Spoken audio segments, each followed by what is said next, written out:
Hello everyone, I'm White Horse. In our search for great indie games from around the world, we found an action game called Standalone.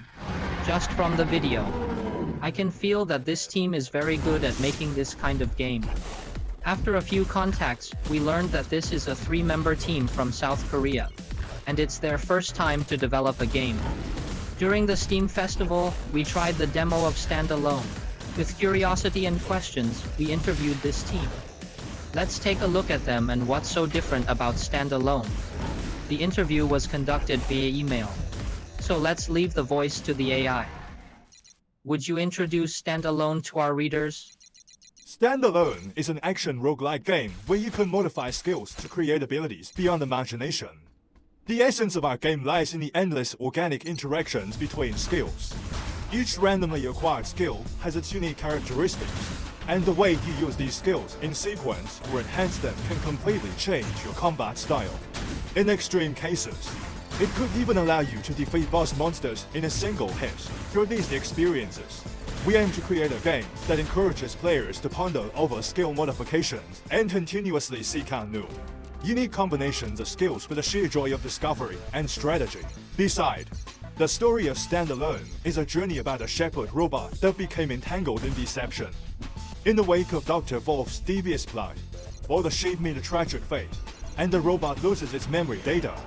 Abandoned in a world turned to ruin, the robot, transformed into a sheep, must fend for itself. In previous communications, you mentioned that you are a small team, but obviously Standalone is not a small project. Can you tell us about your team and how your team came together and started the development of this game? Our team consists of 3 members, specializing in scenario, game design, programming, and art. The team first came together during military service, where the programmer and artist met as senior and junior soldiers. Let me start with my own story. While serving in the military, a developer from a well-known indie game in Korea joined as my junior. After seeing my work, he suggested, why not try making a game? Marking the beginning of our journey. Despite having no experience in indie game development and knowing the path would be challenging, we initially thought to create something simple and light. Watching this process, our artist, Jay, who literally sat next to me during our service, expressed the desire to join, and thus became part of the team. After completing our military duties, we embarked on our first indie game development with a rather lighthearted approach. Although we intended to start with a small project, our game gradually evolved into something much larger. This wasn't entirely planned, and there were a few reasons for this shift. The first reason for the game's expansion was ironically due to the art workers' lack of experience with pixel graphics, yet producing high-quality resources. Despite being new to pixel art, the quality and speed of the work exceeded my expectations, leading us to believe that we could scale the game's scope. This prompted us to choose the roguelike genre, anticipating it would efficiently reflect the game's content evolution and design systems accordingly. The image is a resource we created at the time. However, a second issue arose. As development progressed, our skills improved, speeding up the game's creation. But with this speed came numerous problems.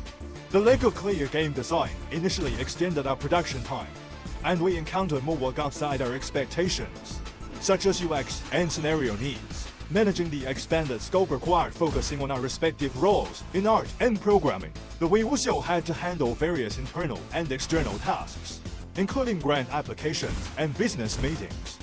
In this situation, we realized the need for additional manpower to complete Standalone. Fortunately, through connections, we officially welcomed the scenario writer and designer, who had been advising us on the story, into our team. The new member significantly contributed to detailed designing, scenario writing, translation, and business meetings, stabilizing the team and leading to the current 3-person structure Standalone. No, we may not all be experts in every field, but we've become a highly efficient team, each member fully capable in their role. Despite the workload, our exceptional individual skills and teamwork enable us to achieve great efficiency with a small team. I noticed that there are a lot of details in the combat part. The animations, VFX, hit stop, and SER handled quite well. Can you take a specific action or skill as an example, and talk about how the development team designed and adjusted these contents? Ever since I was young, I've had a deep love for action games, and through studying programming, I've recreated a few 3D action games.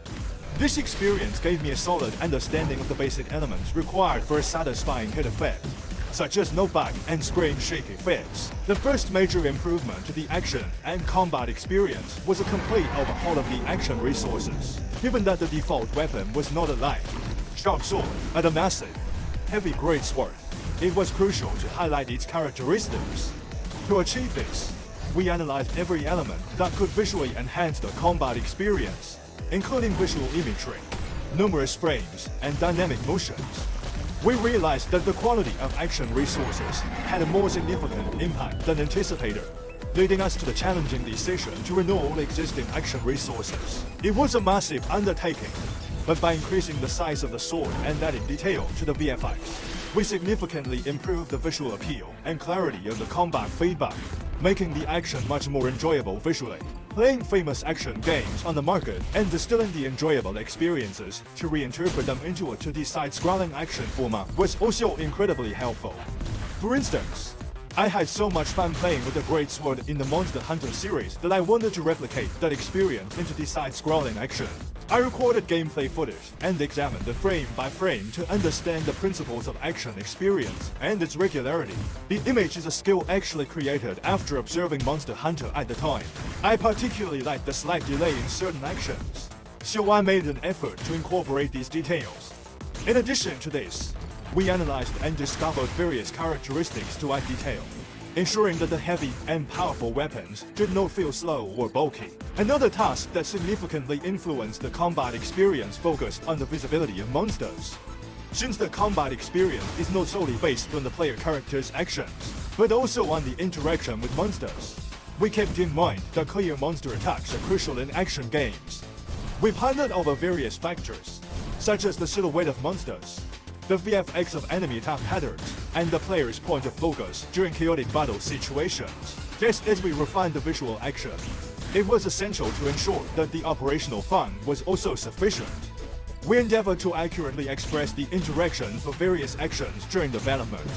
In particular, creating a variety of play emotions and allowing for easy and straightforward adjustments while finally controlling change values was crucial. Therefore, we developed a dedicated animation tool, enabling detailed movements and nuances to be controlled through various events. As a result, skills could easily express their unique personalities, and we were able to provide a large number of skills. We're developing a game that offers rich action by finely adjusting various effects within animations, including the crucial hit feedback, control responsiveness, and various VFX and hit stop effects you mentioned. One of the elements we consider important for fun is the traces of combat. Personally, I'm a big fan of Katana Zero, playing it deeply and frequently enough to enjoy hard mode speed runs. I realized from Katana Zero that having traces of combat in the place where the fight occurred provides a surprisingly good experience in action games. Seeing enemies you've defeated remain on the battlefield, along with blood splatters from both the enemies and yourself, makes you feel like the sole protagonist standing in that spot after a battle. Therefore, we have focused on making the feedback and VFX of defeating enemies prominent, ensuring that defeating enemies is satisfying and fun. However, more important than all of this is actively accepting user feedback. While it may seem like we meticulously calculated and prepared everything in advance, we have reached this point by continuously improving through the feedback received during the game's development. We still have much to learn and are constantly developing and improving.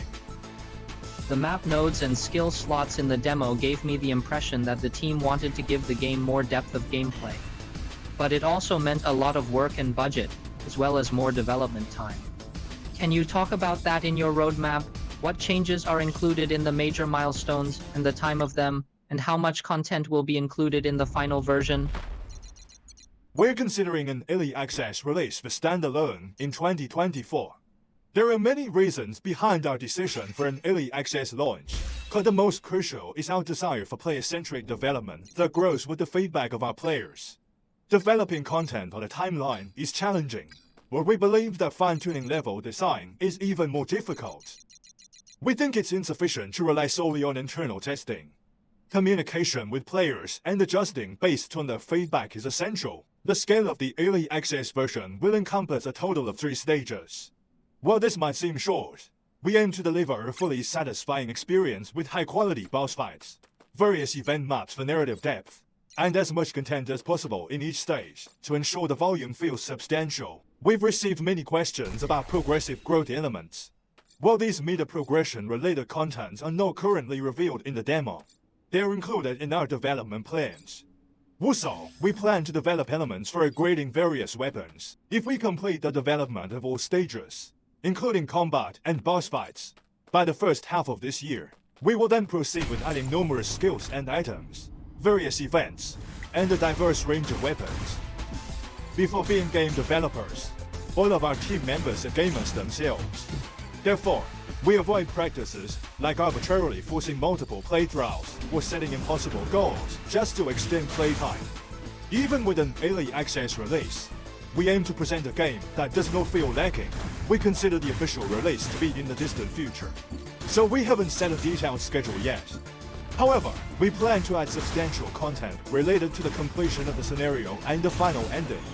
If we were to be a bit more ambitious, we have ideas for adding more events and bosses, but these are still at the conceptual stage, so there's not much to share yet. What's sad is that we guarantee to create a game of high quality. There's a particular problem as an indie developer in Korea. Can you tell us a little bit about Korean indie games? How do Korean gamers view indie games? What are the most famous indie games in Korea in recent years? While there are many famous indie games, if I were to choose from a genre, titles like Downgrade, Skull, The Hero Slayer, and Shinobi come to mind. Interestingly, they will use pixel graphics. It makes me wonder if Korean gamers have a particular preference for pixel art. LOL. Especially Shinobi, the most recently released game among those mentioned, is very popular in Korea for its touching story. The widespread playing of indie games in Korea hasn't been a long-standing trend, but in recent years, as the indie game market has grown, it seems that Korean gamers have increasingly embraced indie games. The market, once dominated by MMO or PGS, appears to have gradually shifted towards a preference for lighter, quicker-paced games. Consequently, it's my cautious speculation that this trend has contributed to the popularity of easily accessible indie games. Above is our interview. If you are still interested in Standalone, you are welcome to download the demo version of the game from Steam. And please follow us on